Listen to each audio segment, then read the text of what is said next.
যেই ঘরে আমার মা নাই, যেই ঘরে আমার বাবা নাই, ওই কবরে আমাকে তোমাকে শোভায়া বাঁশের ঘরে আর চাটাই মাটি দিয়া সবাই তোমার একা একা ফালাইয়া চলে আসবে। আর রিজিক তোমার কাছে আমি time to time serial by একের পর এক পৌঁছিয়ে দেব। এটা টেনশন তুমি করতে হবে না, চিন্তা করতে হবে না। তুমি যেই জিনিসটা নিয়ে আসলে জান্নাত পাইবা, যেই জিনিসটা নিয়ে আসলে হাসরের ময়দানে সম্মান পাইবা, যেই জিনিসটা নিয়ে আসলে ডান হাতে আমল নামা পাইবা, যেই জিনিস নিয়ে আসলে আরশে আজিমের ছায়ার নিচে জায়গা পাইবা, যেই জিনিস নিয়ে আসলে বিনা হিসাবে জান্নাতে যাবা, সেটার নাম কলব। সেই কলবটা তোমার সিনার বাম সাইডে, বাম দুই আঙ্গুল নিচে একটা গোশতের টুকরা। এটার পিছনে মেহনত করো, এটাকে পবিত্র করো, এটাকে পরিশুদ্ধ করো। আল্লাহ তাআলা বলে দুনিয়াতেও তোকে শান্তি দিব, আখেরাতে শান্তি শুরু হবে তো আর শেষ হবে না। والنهار إذا جلاها والليل إذا يغشاها والسماء وما بناها। দুনিয়ার সফলতা এগুলি কোনো সফলতা না। আল্লাহ তাআলা যাকে বলেছেন সফল সেই সফল, আর যার ব্যাপারে বলেছেন বিফল সেই বিফল। আল্লাহ তাআলা এই দুইটা কথাকে বুঝাবার জন্য দুনিয়াতে কে সফল কাম আর কে বিফল কাম, এই দুইটা কথা বুঝাবার জন্য আল্লাহ তাআলা 60টা কসম কাটছেন। আল্লাহ তাআলা 60টা কসম করে আমাকে আপনাকে বুঝাইছেন এই লোকগুলো হইল সফল কাম আর এই লোকগুলো হলো বিফল কাম। আল্লাহ তাআলা এই সূরা আমার আর আপনার সামনে পেশ করেন। বিসমিল্লাহির রহমানির রহিম। والشمس وضحاها والقمر إذا تلاها والنهار إذا جلاها والليل إذا يغشاها والسماء وما بناها। আল্লাহ তাআলা বলেন ওয়াশ-শামসি, সূর্যের কসম। কোন সূর্য জানুনি? আল্লাহ তাআলা বলেন ওয়াদুহাহা, যখন সূর্য পুরাপুরিভাবে আলোকিত হয় ওই সূর্যের কসম করে বলছি। ওয়াল কমার, চন্দ্রের কসম। কোন চন্দ্র জানুনি? ইদা তালাহা, যেটা সূর্যের পরে পিছনে পিছনে আসে, অর্থাৎ পরিপূর্ণরূপে যখন চন্দ্র প্রকাশ পায় ওই চন্দ্রের কসম করে বলছি। ওয়ান নাহারি ইদা জাল্লাহা, আল্লাহ তাআলা বলে বান্দা 3 নাম্বার কসম দিনের কসম করে বলছি। ইদা জাল্লাহা, যখন দিন পুরাপুরিভাবে আলোকিত হয়। ওয়াল্লাইলি ইদা ইয়াগশাহা, রাতের কসম 4 নাম্বার কসম করে বলছি। রাতের কসম, যখন রাত একেবারে অন্ধকারচ্ছন্ন হয়ে যায়। ওয়াস-সামাই ওয়া মা বানাহা, 5 নাম্বার কসম করে বলছে আসমানের কসম, যিনি আসমানকে বানিয়েছেন। ওয়াল আরদি ওয়া মা তাহাহা, জমিনের কসম। 6 নাম্বার কসম হলো জমিনের কসম, ওই যেই জমিনকে আল্লাহ তাআলা বিছিয়েছেন। ওয়া নাফসি ওয়া মা সাওয়াহা, এবং ওই আত্মার কসম, মানুষের কলবের কসম। সাওয়াহা, যেটাকে আল্লাহ তাআলা যথার্থভাবে বানিয়েছেন। এই 7টা কসম খাওয়ার পরে আল্লাহ তাআলা বলেন ফাআলহামাহা ফুজুরাহা ওয়া তাকওয়াহা, ফাআলহামাহা ফুজুরাহা ওয়া তাকওয়াহা। প্রত্যেকটা মানুষের অন্তরে, প্রত্যেকটা মানুষের কলবে আমি দুইটা অধিকার দুইটা ক্ষমতা দিয়েছি, একটা হইল খারাপ আরেকটা হইল বালা। ফুজুরহা একটা ভালো করার ক্ষমতা, আর তাকওয়াহা আরেকটা ভালো করার ক্ষমতা। খারাপ কাজ করার ক্ষমতাও দিয়েছি, ভালো কাজ করার ক্ষমতাও আমি দিয়েছি। আল্লাহ তাআলা এই 7টা কসম খাওয়ার পরে বলেন, কদ আফলাহা মান যাক্কাহা, নিশ্চয়ই সফলতা লাভ করেছে তারা যারা নিজের অন্তরাত্মাকে শুদ্ধ করেছে। ওয়াকাদ খাবা মান দাসসাহা, আর বিফল কাম হয়েছে তারা যারা পাপ দিয়া গুনাহ দিয়া অন্তরাত্মাকে পরিপূর্ণ করে ফেলেছে। আওয়াজ করে বলা যাবে নাউযুবিল্লাহ। আল্লাহ তাআলা বলেন, এই দুনিয়ার মানুষগুলোকে আমি 2 ভাগে বিভক্ত করে তোমাদেরকে জানায়া দিলাম। এই দুনিয়াতে যত মানুষ দেখো, মানুষগুলো 2 ভাগে বিভক্ত। একদল মানুষ হইল সফল কাম, আর একদল মানুষ হইল বিফল কাম। যারা সফল কাম এরা দুনিয়াতেও সফল, এরা আখিরাতেও সফল। এদের ডান হাতে আমলনামা দিয়ে দিবেন আল্লাহ তাআলা, এদেরকে পুলসিরাতের পোলটা বিজলির আকারে পার করিয়ে দিবেন। এরা বিনা হিসাবে জান্নাতে ঢুকে যাবে। জোরে বলা যাবে নি আলহামদুলিল্লাহ। ওয়াকাদ খাবা মান দাসসাহা,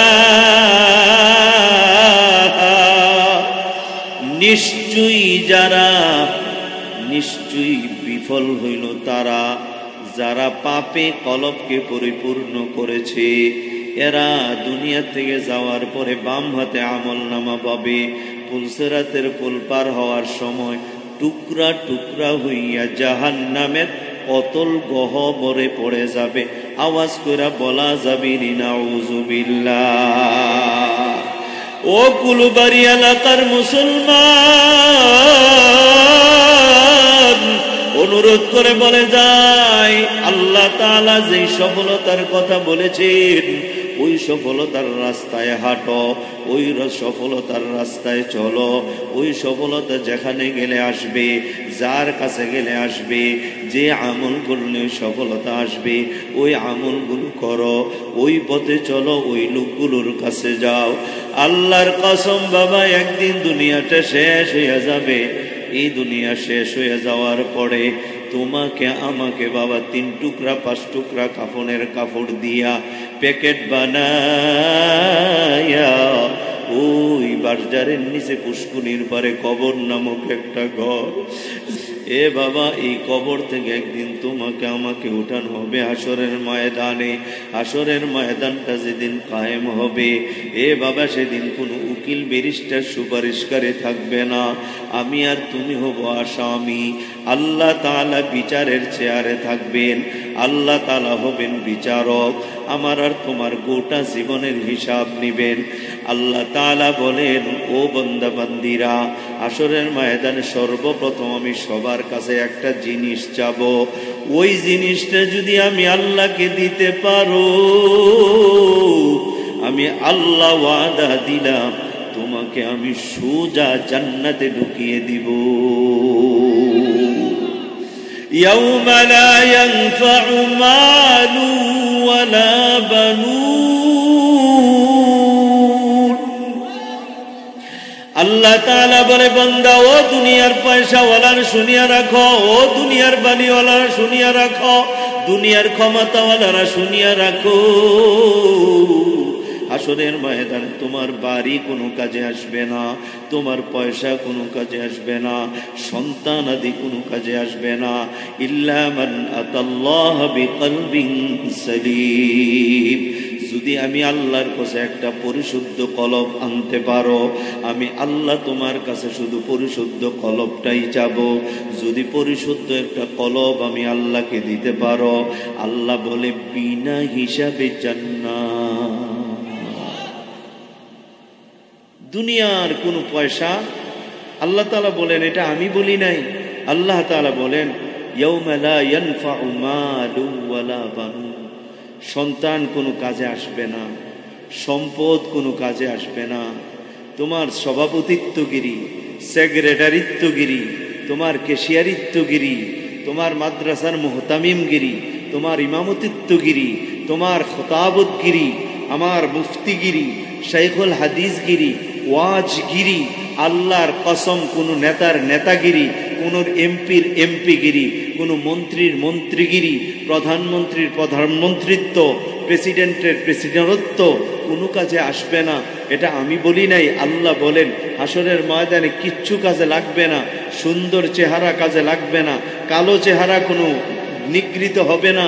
আল্লাহ তাআলা বলেন, আমি সেদিন আমার বান্দার কাছে চাবো না টাকা, চাবো না বাড়ি, চাবো না সৌন্দর্য, চাবো শুধু একটা পরিশুদ্ধ কলব। সুবহানাল্লাহ। আল্লাহ তাআলা ডাক দিয়া বলবেন, ও কুলুবাড়ির এলাকার যুবক যুবতীরা, ও পুরুষ মহিলারা, আমি আল্লাহকে একটা পরিশুদ্ধ কলব আজকে দাও, পরিশুদ্ধ একটা কলব দাও, আমি আল্লাহ তোমাকে জান্নাত দিয়ে দিব। সুবহান। এই কলবের পিছনে মেহান্নত করি না আমরা।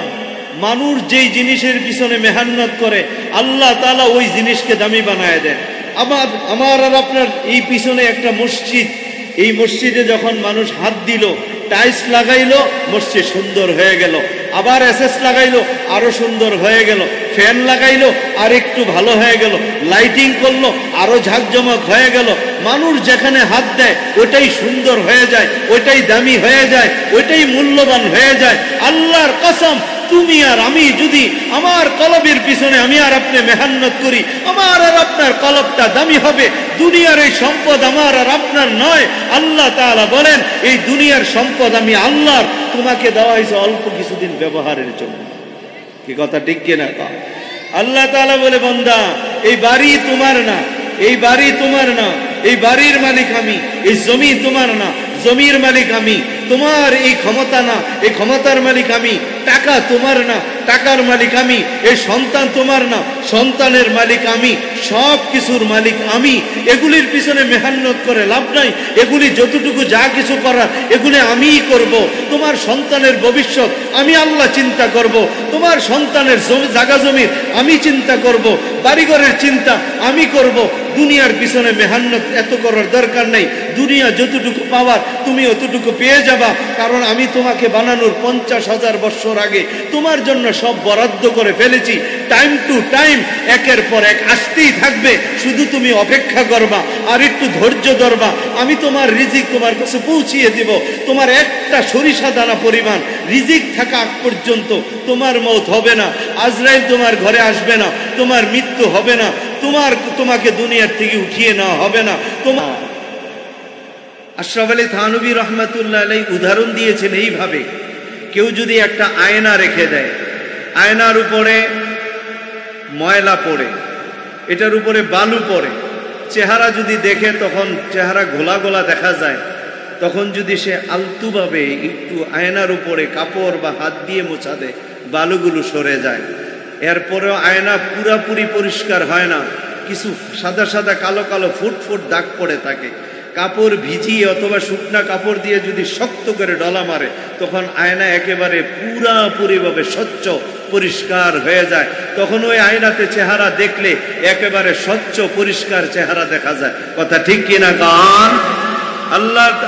আল্লাহর নবী বলেন, আমার উম্মতের সিনার বাম সাইডে বাম দুই আঙ্গুল নিচে একটা কলব নামক আয়না আছে। এই কলব নামক আয়না দিয়েই জাহিরি চোখ বন্ধ করলে ওই কলবের চক্ষু দিয়া আল্লাহর আরশে আজিম পর্যন্ত আমার উম্মত দেখতে পারবে। সুবহানাল্লাহ।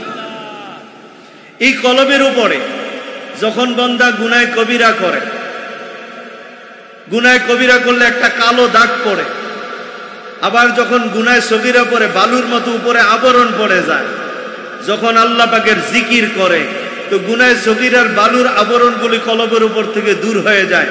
যখন তওবা ইস্তেগফার করে কবিরা গুনার দাগগুলো এইভাবে আয়নার উপরে কাপড় দিয়ে মোছা দিলে যেমন দাগ মুছে যায়, তওবা ইস্তিগফার করলে কলবের উপর থেকে কালো দাগগুলো এইভাবে মুছা যায়, তখন কলবটা স্বচ্ছ কাচের মতো পবিত্র হয়ে যায়। বান্দা নামাজের মধ্যে দাঁড়াইয়া যখন সেজদায় যায়, সেজদায় পড়ে দেখে সেজদার জায়গা দেখা যায় না, আল্লাহর কুদরতি পাও দেখা যায়। সুবহানাল্লাহ। কুদরতি এক 22 বছরের যুবক বাইতুল্লাহ সারা রাত ইবাদত করে, এশার পরে এশার নামাজ যায় পড়ে, এশার পর থেকে একেবারে ফজরের আজান পর্যন্ত ইবাদতের মধ্যে থাকে। তো প্রতিদিনের ন্যায় আজও সে মসজিদে ঢুকবে এমন সময় দেখে আসমান থেকে সোজা একটা আলোর ফোয়ারা বাইতুল্লাহর পাশে পড়ে আছে। যুবক ভাবে এই আলোর ফোয়ারা তো কখন দেখি নাই। বাইতুল্লাহ আজকে আমি 15 বছর ধরে এশার পর থেকে ফজর পর্যন্ত সময় কাটাই, ইবাদত করি, আজ পর্যন্ত তো এমন অবস্থা দেখি নাই। আস্তে আস্তে করে ঢুকে দেখে মাকাম ইব্রাহিমকে সামনে নিয়ে একজন ব্যক্তি সেজদায় পড়ে চোখের পানিগুলি ফেলতেছে, চোখের পানিগুলো ফ্লোর বেয়ে বেয়ে পড়তেছে দেখা যাচ্ছে। ওই যুবক কানটা লাগাইয়া দেখি ওই লোকটা সেজদায় পড়ে বলে, মালিক তোমাকে একটু পাওয়ার জন্য আমি বলখের বাদশা ছিলাম, বলখের বাদশাই ছেড়ে দিলাম, আমি তোমারে পাওয়ার জন্য বলখের বাদশাই চাইরা জঙ্গলে জঙ্গলে গেলাম, তোমারে সেখানেও আমি পাইলাম না। ও মালিক তোমারে পাওয়ার জন্য আমি ওই জঙ্গল থেকে তোমার ঘর বাইতুল্লাহ আসছি, একটু তোমারে দেখার জন্য, পাওয়ার জন্য। ও আল্লাহ আজকে সাজদা দিয়ে তো মজা লাগে, আমি এই সাজদা থেকে মাথা উঠাবো না। ও আল্লাহ আজকে রাতটা লম্বা করিয়া দাও, আমার কাছে আজকের সাজদাটা বড় মজা লাগতেছি। যুবক অপেক্ষা করলো এই লোকটানি মাথা উঠায়, দেখলো যে মাথা উঠায় না, রাত চলে যায়। যখন মুয়াজ্জিনের আযান, ওই লোকটা মাথাটা সেজদা থেকে উঠাইয়া বাইতুল্লাহর দিকে তাকাইয়া কাঁদে আর বলে, মালিক তোমারে আমি যেও পাইলাম, মুয়াজ্জিন তোমার মধ্যে আমার মধ্যে পর্দা ফালাই দিল আযান দিয়া। ও আল্লাহ তোমার ভালোবাসা আমার অন্তরটা ভরিয়া গেছে, তোমারে সারা ভালো লাগে না। ও আল্লাহ তোমার সেজদায় এত মজা ইতিয়া পূর্বে আর মজা পাই নাই। ওই যুবক ডাক দিয়া বলে, মুসাফির তোমার বাড়ি কোথায়, তোমার পরিচয় কি, নামটা কি বলবানি? মুসাফির ডাক দিয়া বলে, যুবক রে আমাকে ডিস্টার্ব করো না, আমার মাশউকের সঙ্গে আমার প্রেম হইয়া গেছে। সুবহানাল্লাহ। কি প্রেম হয়ে গেল, তোমার পরিচয়টা দাও না। বলখের বাদশা ইব্রাহিমের আদম চাইয়া দেখলেন যুবকটাও আসলে আমার থেকে কম না, যুবকরে চিনে ফেললো, যুবক এই লাইনের। বলখের বাদশা ইব্রাহিম আদম বললেন, আমি বলখের বাদশা ইব্রাহিম আদম, আমি আমার মাশউক আমার মাওলাকে পাওয়ার জন্য আমি ওই বলখের বাদশাই ছেড়ে দিলাম, আমার মালিককে একান্তভাবে পাওয়ার জন্য আমি জঙ্গলে চলে গেলাম। ওইখানে যাওয়ার পরে আমার মালিকের সন্ধান আমি পাই না। কে যেন একদিন বলে যায়, তুমি আল্লাহর ঘর বাইতুল্লাহ যাও, ওইখানে গেলে মাওলারে পাইয়া যাবা। আমি ওইখান থেকে বহু রাস্তা সফর করে বাইতুল্লাহ আসলাম। আমি বাইতুল্লাহ তওয়াফ করতে করতে করতে একবারও বাইতুল্লাহর দিকে তাকাই নাই, শুধু আমি নিচের দিকে বলছি, আল্লাহ আমি ওই ঘর দেখতে চাই না যেই ঘরের তওয়াফ আমি করি গো। এই ঘরের দিকে ফিরিয়া কত নামাজ পড়লাম, এই ঘরকে আর আমি দেখতে চাই না। হঠাৎ করে আওয়াজ আসলো, তুমি কি দেখতে চাও? আমি বললাম, এই ঘরের মালিক আল্লাহকে আমি দেখতে চাই। কে যেন আমার ডাক দিয়া বলে, সাজদায় পড়িয়া যাও। আমি সঙ্গে সঙ্গে মাকাম ইব্রাহিম সামনে নিয়ে বাইতুল্লাহর দিকে সাজদায় পড়ে গেলাম। এর যুবক ভাই, এরপরের কথা বলতে পারবো না। যুবক বলে, এর পরেরটা আমার কাছ থেকে শোনো। আমি আজকে 15 বছর যাবত ঘরে ঘুমাই না, আল্লাহর ঘর বাইতুল্লাহ রাত্র যাপন করি। এইরা বাইতুল্লাহ আইসা কত পাগল দেখলাম। এত পাগল দেখতে দেখতে পাগলের মেলা দেখা আমার শেষ। কি পাগল দেখেছ? যুবক বলে, এরা কেউ দুনিয়ার পাগল না, এরা সবাই আমার মাওলার পাগল। এই পাগলদেরকে দেখতে দেখতে আমার এখন দেখা শেষ হয়ে গেছে। কিন্তু তোমার মতো পাগল আমি দেখি নাই। আমি আজকে বাইতুল্লাহ ঢুকার সময় দেখলাম আসমান থেকে একটা আলোর ফোয়ারা বাইতুল্লাহ পড়ে আছে এক্সট্রা ভাবে। আমি ঢুকে দেখলাম আর কোথাও নাই। আলোটা সোজাসুজি মাকাম ইব্রাহিমের কাছে এসে দেখলাম তোমার মাথার উপরে পড়ে আছে। বুঝে গেলাম তুমি সেজদা করে আছো দুনিয়ায়, আসলে তোমার দেহটা দুনিয়ায় নাই, আমার মালিকের কাছে তুমি চলে গিয়েছিলা। ওই যুবক ডাক দিয়া বলে, ও মুসাফির, আমি তোমার কাছে একটা দরখাস্ত করি গো। আমার 15 বৎসরের রাত জাগায় ইবাদত তুমি নিয়ে যাও। আজকে বাইতুল্লাহ যে সেজদা করলা, এই একটা সেজদা আমারে দিয়া দাও, এরপরে আমি রাজি থাকবো, খুশি থাকবো। ওই বলকের বাদশা ইব্রাহিম বিন আদম বলে, না না, এটা কোনোদিন হবে না। যুবক বলে, ও মুসাফির, তুমি তোমার কলবকে এইভাবে কেমনে পরিষ্কার করলা?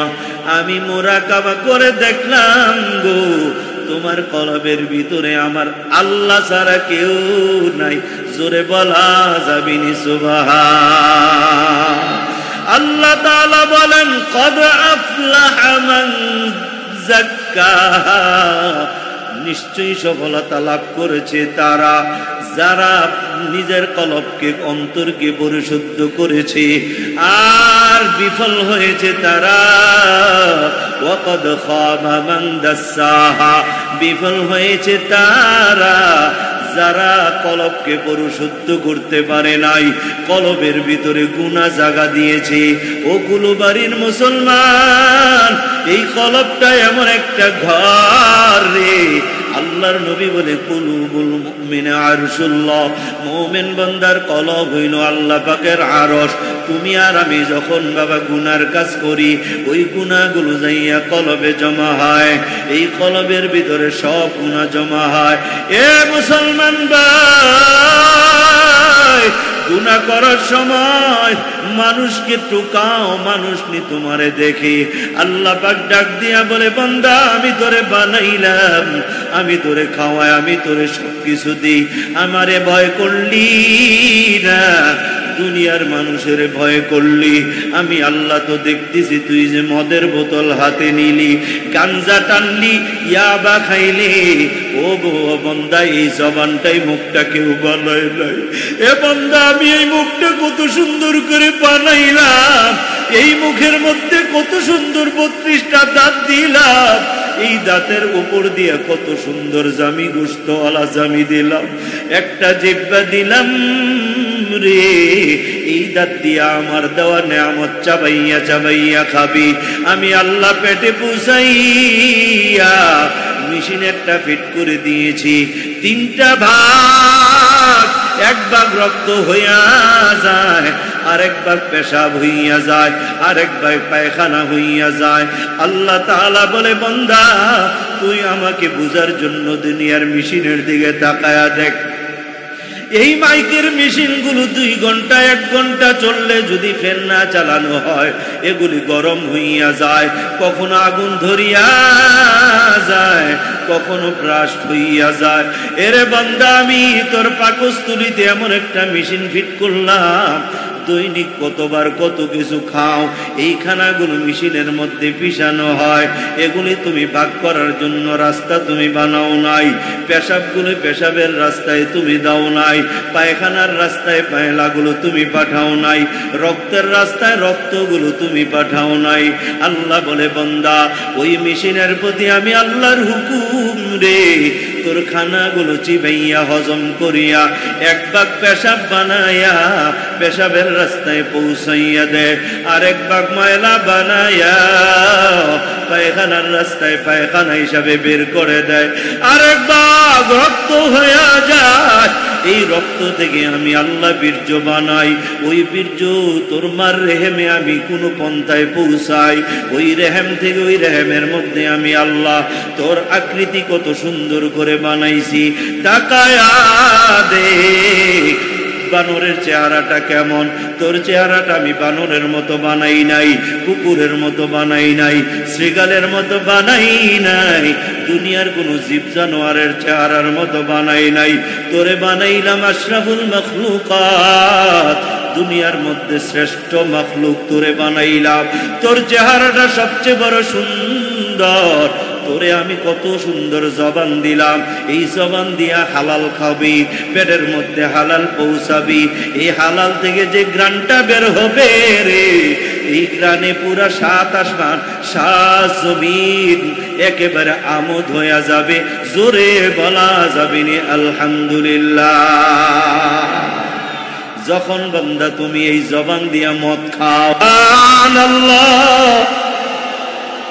আল্লাহ পবিত্র, জোরে বলেন না আল্লাহ পবিত্র, জোরে আল্লাহকে ডাক দেন আল্লাহ, আরো জোরে বলেন আল্লাহ, আল্লাহু আকবার, সুবহানাল্লাহ, আলহামদুলিল্লাহ, আল্লাহু আকবার। সবাই হাত নামা, বলেন জবান বানাইছে কি? আরো জোরে বলেন, কাকে ডাকার জন্য? বলেন কাকে ডাকার জন্য? আল্লাহ পবিত্র না অপবিত্র? এই মুখ পবিত্র রাখতে হবে আল্লাহকে ডাকার জন্য, কথা ঠিক কিনা কও? এক ভাইকে জিজ্ঞেস করলাম, 80 বছর বয়স, আমি কই আপনি পান খান না? তুমি বলে, হুজুর এই মুখটাতে পান খাইলে তো জর্দা খেতে হবে, 80 বছর বয়সও আজ পর্যন্ত একটা বিড়ি, একটা সিগারেট, একটা পান খাই নাই। বললাম কেন? বলে জবান দিয়ে আমার আল্লাহকে ডাকবো, না জানি কোন জিনিস দ্বারা আমার জবানে দুর্গন্ধ হয়, আমার আল্লাহর নাম পবিত্র, আমার এই অপবিত্র জবান দিয়ে আমার আল্লাহর পবিত্র নাম আমি নিতে চাই না, এই জন্য আজ পর্যন্ত বিড়ি সিগারেট কোনো জর্দাতে মুখ লাগাই নেই। সুবহানাল্লাহ। যারা এগুলি খায় এদের সঙ্গে চলবো না, বলেন ইনশাআল্লাহ। যারা এগুলি ব্যবসা করে এদের সঙ্গে চলবো না, বলেন ইনশাআল্লাহ।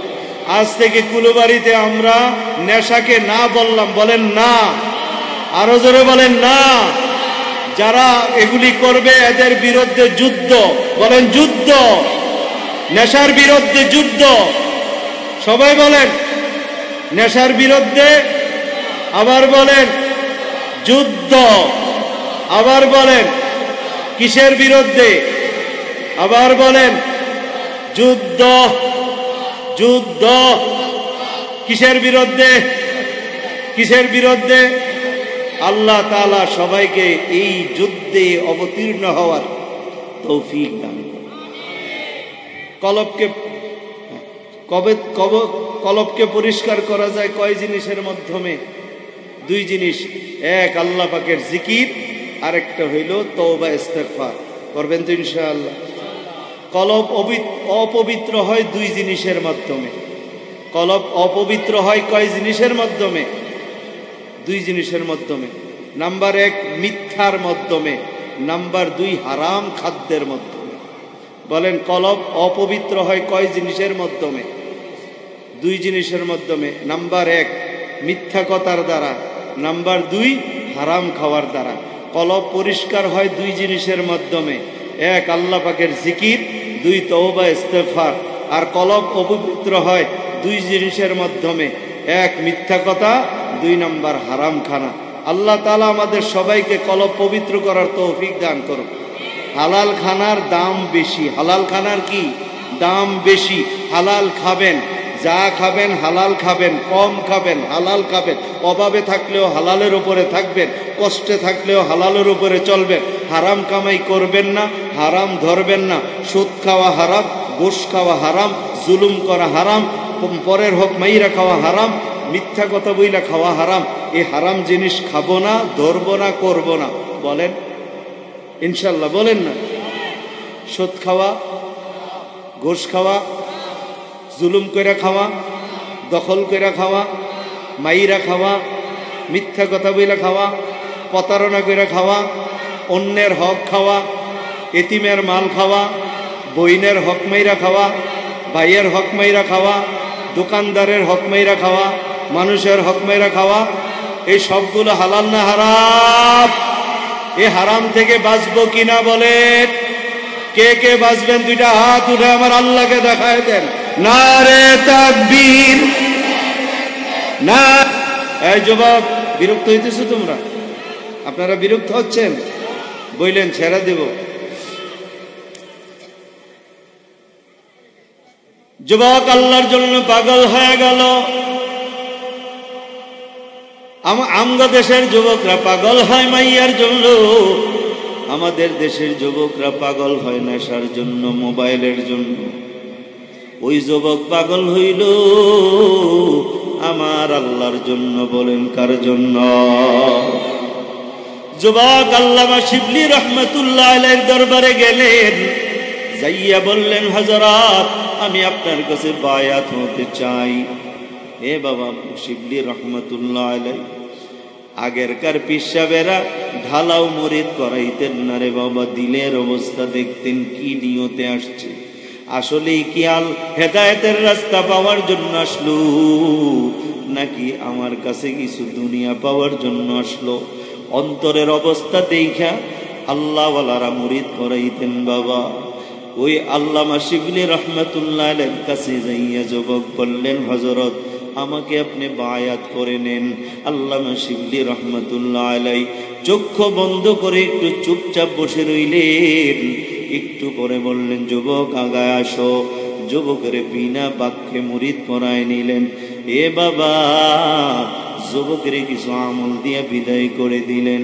খাদেম জিজ্ঞেস করে, হযরত কত আলেম উলামা আপনার কাছে বায়াত হওয়ার জন্য আসে, কিন্তু আপনি করান না, আপনি এদেরকে বিদায় করে দেন।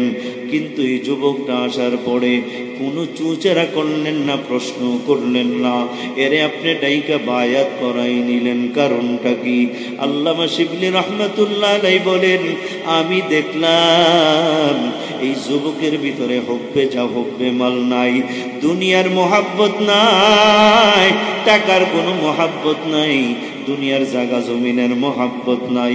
এই অন্তরে শুধু আল্লাহ পাকের মোহাব্বত, আনানিয়ত তার মধ্যে নাই।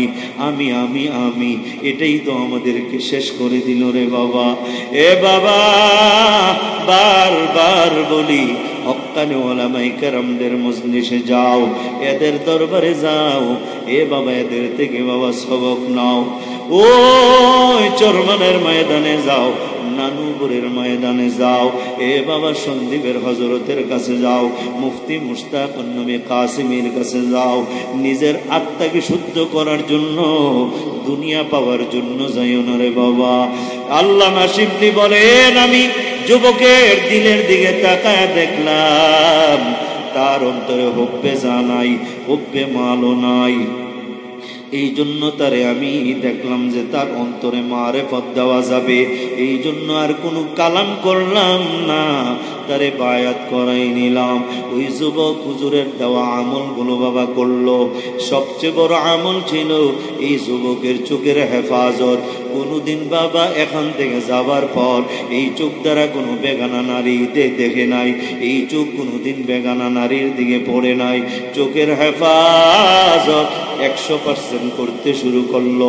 নামাজগুলি বা জামাত তাকবীর উলার সাথে পড়া শুরু করলো। এ বাবা 1 মাস পরে হযরতের কাছে আসবে। 1 মাস পরে হযরতের কাছে যখন আসলো, হুজুর বলে তোমার আমলের কি খবর? যুবক বলল, হযরত আলহামদুলিল্লাহ, আপনার সবকগুলো এই 1 মাসের মধ্যে একদিনও ছুটে নাই। আল্লাহর ফজলে চেষ্টার মধ্যে কোনো ত্রুটিও করি নাই। হুজুর তার কপালের দিকে চাইয়ে একটা মুচকি হাসি দিলেন। ওই যুবক জিজ্ঞেস করে, হযরত হাসলেন কেন? হযরত বলেন, তোমার কপাল বলে তুমি আমলের মধ্যে কোনো ত্রুটি করো না। আমাদের হক্কানি উলামায়ে কেরাম মানুষের কপালে দেখে, আর দুনিয়াদার বাবা কিছু পীর আছে, এরা মানুষের পকেটের দিকে তাকায়। যার পকেটে টাকা আছে তার বড় দাম, এর কপালের কোনো দাম নাই। আর আমাদের হক্কানি উলামায়ে কেরামদের কাছে গেলে পয়সার দিকে তাকায় না, চেহারার দিকে তাকায় না, তার বাবা বংশের দিকে তাকায় না, ক্ষমতার দিকেও বাবা তাকায় না, তাকায় তার কপালে। সমস্ত আমলের আলামত আল্লাহওয়ালারা কপালের দিকে তাকাইলেই বুঝতে পারি। যুবক আরো কিছু আমল নিয়ে চলে গেল। ওই আমলগুলো করতে করতে এখন যুবকের ভিতরে আল্লাহর ইশক মারেফত এমন ভাবে দেখা দিল, মাঝে মাঝে এশার নামাজের পর 1 সেজদায় মসজিদে ফজর পর্যন্ত কাটায়া দেয়। প্রথম দিন যখন মসজিদ থেকে যুবক আসে না, মা পাগলেনি রাতের 12টায় বোরকা পরিধান করিয়া মসজিদের কাছে গেছে। যাইয়া দেখে মসজিদে কেউ নাই, মসজিদের দরজা জানালা লাগানো। একটা জানালার ছিদ্র দিয়া তাকাইয়া দেখে মসজিদের ভিতরে আলো, আর তাকাইয়া দেখে আলোটার কোথাও না ওনার নাভি সিরাদত কলিজার টুকরা সন্তান, সেটাই পড়িয়া আমার আল্লাহর গুণ কীর্তন করে, আর একটা আলো তার উপরে পড়িয়াছে। গোটা মসজিদটা ওই আলোতে আলোকিত হয়ে আছে। মা দৌড়াইয়া বাড়ি চলে গেল, আর সন্তানের ডিস্টার্ব করলো না। ফজরের নামাজের পরে যখন বাড়ি গেল, মা সন্তানের কপালে চুমু খায়। ছেলে জিজ্ঞেস করে, মা গো তুমি আমার একবারও জিগাই না রাত্রে কই ছিলাম? মা বলে, আমি জানি তুমি কোথায় ছিলে, সেটা আমাকে জিজ্ঞেস করতে হবে না, তুমিও বলতে হবে না। যাই না শুই নেই তোমার কপালে আমি চুমু খাইছি। ছেলেটা কাঁদতেছে আর বলতেছে, মা আগে শুনতাম দুনিয়াতে এমন কিছু আল্লাহওয়ালা আছে যারা নাকি চক্ষু বন্ধ করলে অন্তর চক্ষু খুলে যায়। এদের সামনে সারাটা দুনিয়া একটা পান্দানির মতো হাজির হইয়া যায়। এই অবস্থাটা যদি মা পাইতাম, আমি আমার মাসুক আমার আল্লাহ, আমি আল্লাহর চেহারাটা একবার দেখতাম।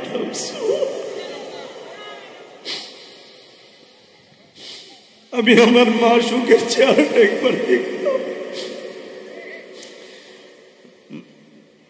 মা বলে, তুমি আগায় যাও, আমার দোয়া তোমার সঙ্গে থাকবে রে।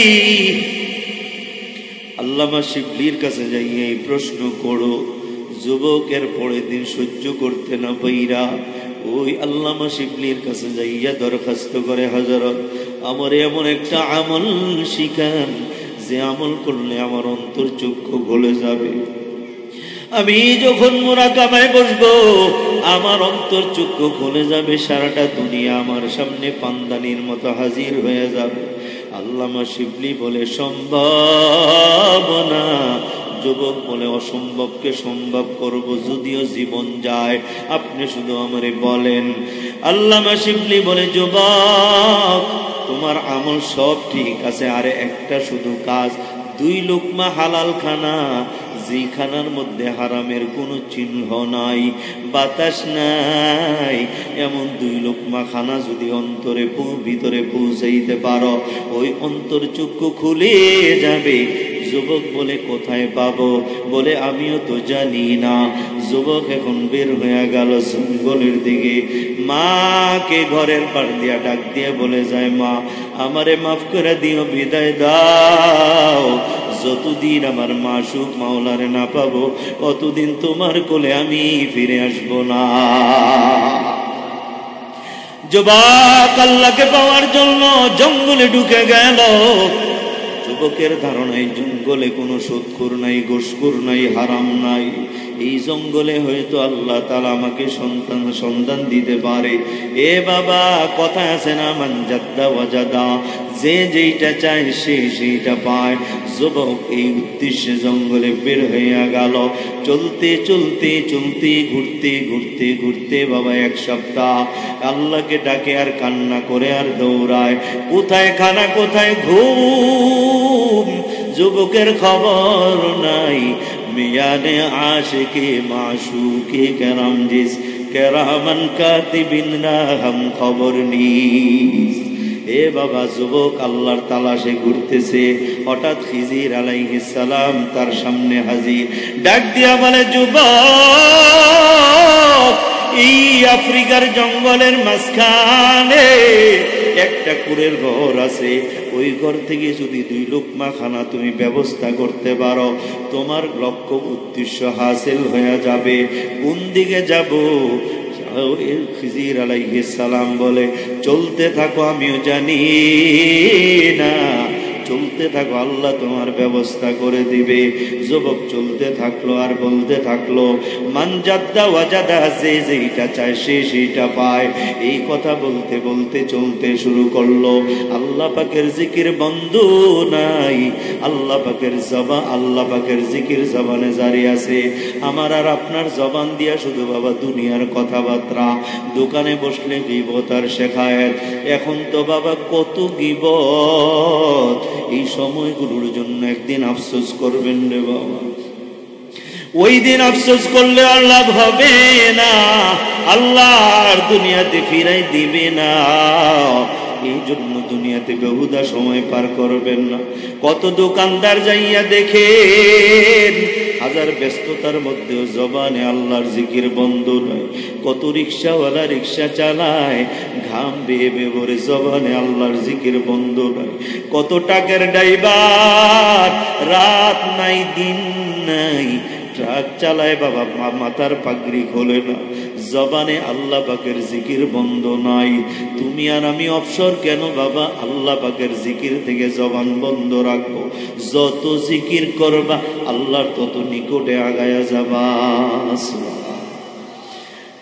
ওই যুবক আল্লাহ পাকের জিকির করে আর সামনের দিকে বারে, মাঝে মাঝে একটি চিৎকার দে, আল্লাহ তোরে কই গেলে পাবো?